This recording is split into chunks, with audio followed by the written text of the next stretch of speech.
Yohanes 3,36. Yohanes pukul 3:36. Dia yang percaya kepada Anak memiliki hidup yang kekal, tetapi dia yang tidak percaya Anak tidak akan melihat hidup, tetapi murka Allah tinggal di atasnya. Yohanes pukul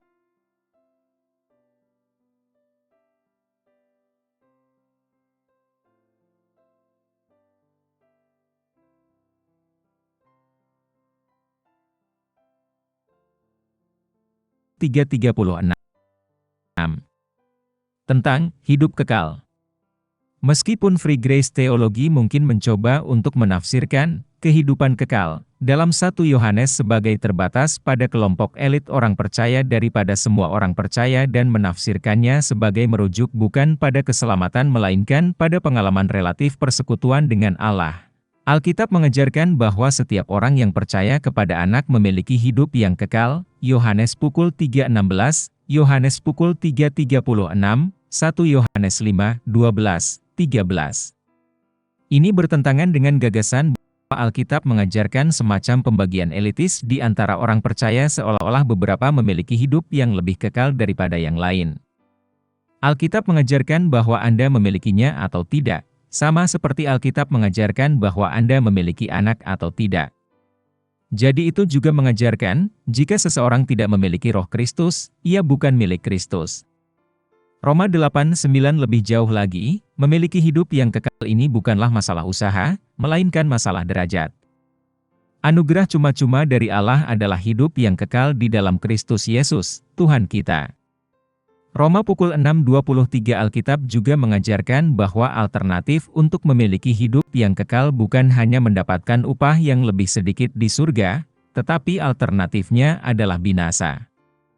Yohanes pukul 10:28, Yohanes pukul 5:24. 5. Mengapa bahkan ketika mengacu pada persekutuan yang hanya disebutkan dalam bab 1, dia tidak berbicara secara relatif tetapi secara absolut, menghubungkannya juga dengan hidup yang kekal?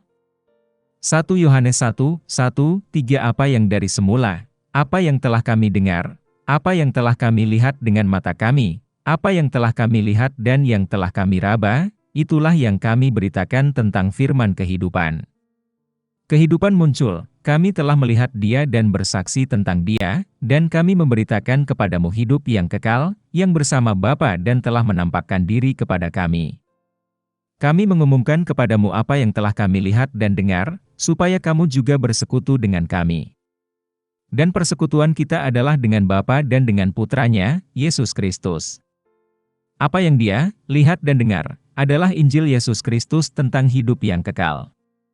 Tetapi hidup yang kekal adalah hubungan dengan Allah melalui Yesus Kristus, sebagaimana Yohanes juga mengutip Yesus. Sekarang inilah hidup yang kekal, supaya mereka mengenal Engkau, satu-satunya Allah yang benar, dan Yesus Kristus yang telah Engkau utus. Yohanes 17:3 Dan seperti disebutkan di atas, mereka yang tidak memiliki hidup yang kekal ini tidak begitu saja dilemparkan ke dalam semacam api penyucian Protestan.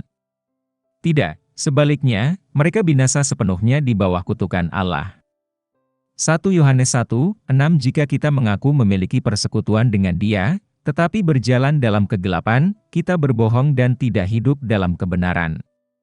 Persekutuan dengan Tuhan adalah hidup yang kekal. Entah Anda memilikinya atau tidak. Mereka yang mengaku memiliki hidup yang kekal ini tetapi menjalani gaya hidup yang bertentangan dengan fakta itu adalah berbohong. Berbohong tentang apa? Berbohong tentang memiliki hidup yang kekal. Dengan kata lain, mereka tidak memiliki hidup yang kekal. 1 Yohanes 1:7 Tetapi jika kita berjalan di dalam terang, sama seperti Dia di dalam terang, kita bersekutu satu sama lain, dan darah Yesus, Anak-Nya, menyucikan kita dari segala dosa. Ayat ini berkorelasi sempurna dengan ide-ide di atas. Karena jika seseorang tidak berjalan dalam terang, maka apa yang tersirat adalah bahwa dosa orang tersebut tidak dibasuh oleh darah Yesus. Jika tidak, bagian terakhir dari ayat tersebut akan dapat diperdebatkan. Selanjutnya, persekutuan universal di antara orang percaya sejati diajarkan dalam 1 Yohanes 5:1-4. dan 1 Yohanes 3, 14, 15 menunjukkan bahwa kebencian terhadap orang Kristen menunjukkan bahwa orang seperti itu tidak memiliki hidup yang kekal di dalam dirinya, sekali lagi berbicara tentang istilah-istilah absolut. Dan sekali lagi menghubungkannya dengan kehidupan kekal. Free Grace Teologi mungkin mengusulkan bahwa sebuah ayat seperti 1 Yohanes 1:7 tidak berbicara tentang keselamatan kekal tetapi dengan pengudusan. Jadi, mereka mengusulkan agar banyak dari mereka yang lahir dari Allah mati dengan dosa yang belum dibasuh oleh darah Yesus.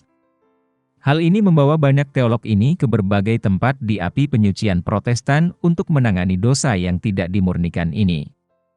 Salah satu teolog Free Grace adalah Watchman Nee yang menulis, jika seseorang telah menjadi orang Kristen, tetapi tangan atau kakinya selalu berdosa, dia akan menderita hukuman api abadi di kerajaan surga.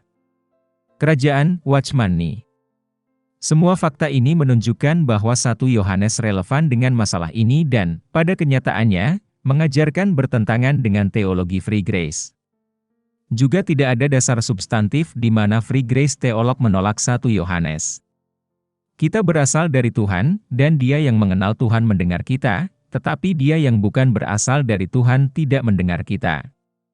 Ini adalah bagaimana kita mengenali roh kebenaran dan roh kepalsuan. 1 Yohanes 4:6